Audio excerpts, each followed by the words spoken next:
안녕하세요. 오늘은 백석 시인의 시 수라를 함께 읽고 그 속에 담긴 깊은 정서를 하나하나 풀어보겠습니다. 자, 여러분, 시작부터 말씀드리자면 오늘 강의 끝까지 잘 들으시면 시험에 무조건 나오는 핵심 포인트들을 완벽하게 파악하실 수 있습니다. 특히 마지막 정리 부분은 절대 놓치지 마세요.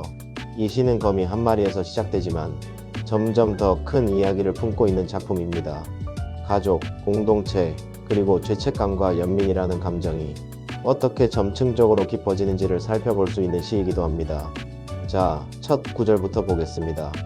거미 새끼 하나 방바닥에 날인 것을 나는 아무 생각 없이 문 밖으로 쓸어버린다. 여기에서 화자는 방 안에 내려온 작은 거미를 아무 생각 없이 문 밖으로 쓸어내버립니다. 아무 생각 없이라는 표현이 바로 중요합니다. 이건 화자가 별다른 감정 없이 무심하게 행동했다는 것을 보여주죠. 여러분, 이 무심한 시작이 이후 엄청난 정서적 변화를 불러일으킨다는 점 꼭 기억하세요. 시험에 자주 등장하는 부분입니다. 다음 구절입니다. 차디찬 밤이다. 새끼 거미가 쫓겨난 그 바깥은 매우 추운 밤입니다.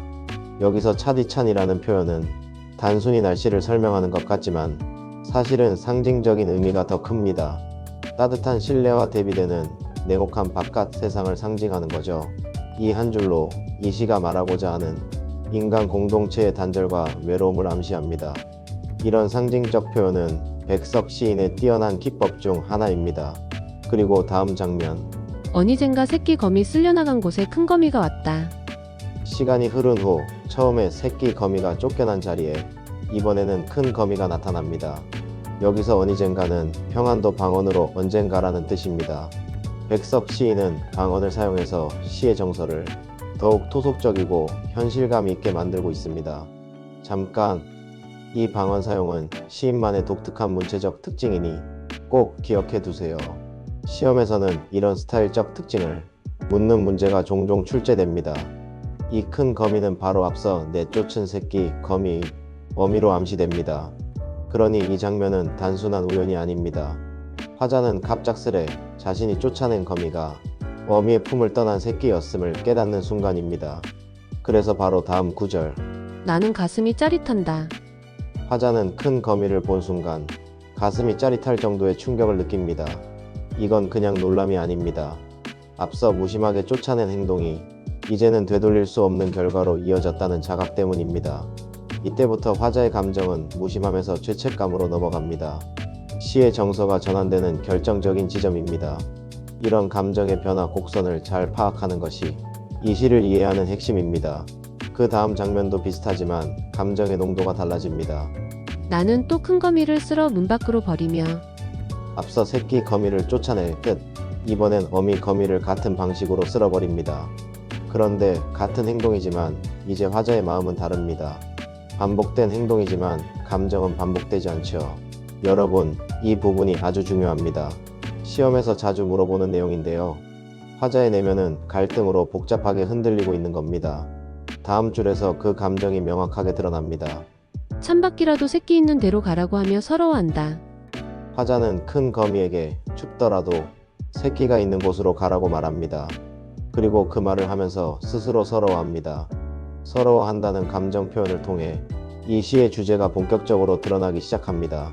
거미 가족이 떨어지게 된 건 자신의 행동 때문이라는 자책, 그리고 흩어진 가족이 다시 만나길 바라는 간절한 마음이 드러납니다. 이 부분은 반드시 기억해 두세요.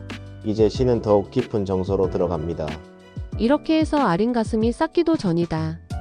여기에서 아리는 아픈이라는 뜻의 방언입니다. 그리고 싹기도 전은 감정이 가라앉기도 전에, 회복되기도 전에라는 뜻입니다. 화자의 가슴은 여전히 아프고 죄책감은 채 식지 않았습니다. 이런 방언의 사용이 얼마나 생생한 정서를 전달하는지 느껴지시나요?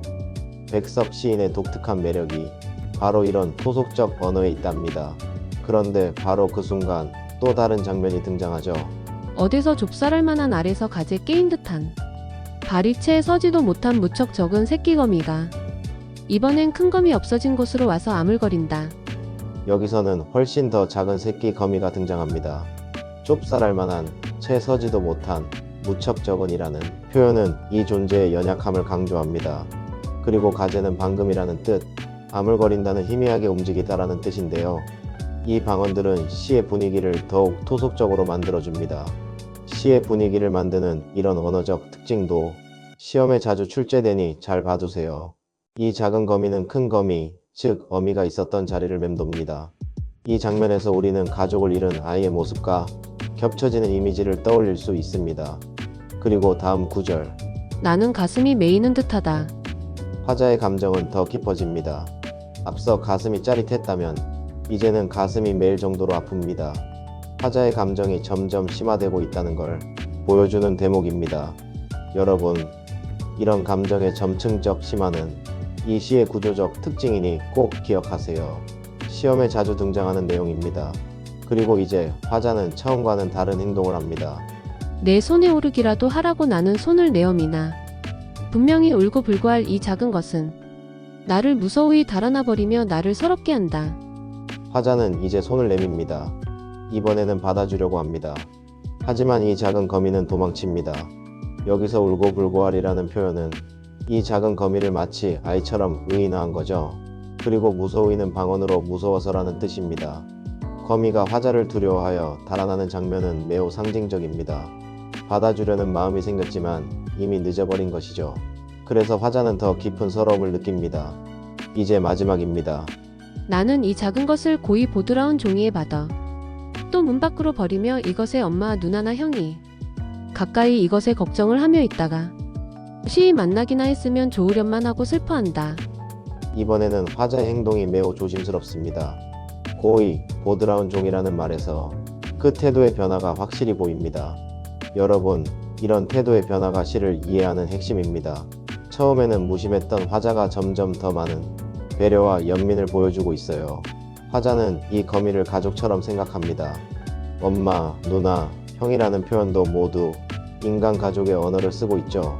거미를 통해 인간 공동체의 해체와 회복을 이야기하고 있는 겁니다. 이 마지막 문장은 결국 화자의 간절한 바람으로 끝납니다.